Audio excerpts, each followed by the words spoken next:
Hello po, thank you for inquiring here at Hotter Heights. So, this is Bernie Cortez. So, today ipapakita ko po sa inyo yung inyong inquiry for studio unit.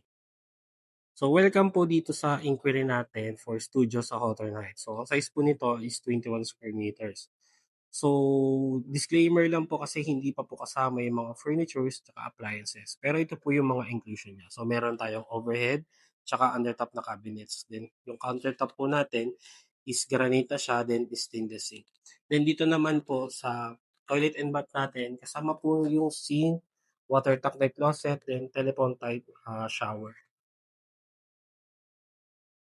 Then, yun po, pagka-turn over sa inyo is yung ceiling and wall po, painted white na po yan. Then for safety features naman po natin, meron na siyang water sprinkler, tsaka smoke detector. Tsaka may fire alarm na rin po yung units natin. Then meron din tayo mga power outlet, tapos meron din tayong outlet for internet. Then ito po yung pinaka-window niya. So ito po, yung face na to is facing po siya ng ng Makati tsaka QC Skyline.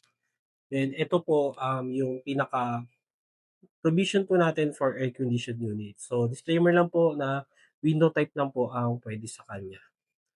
So ito po, yung unit natin for 21 square meters na studio unit. So ito po, ideal po ito kung meron po kayong anak na nag-aaral sa Ateneo or pwede rin naman natin 'tong ipa-rental business.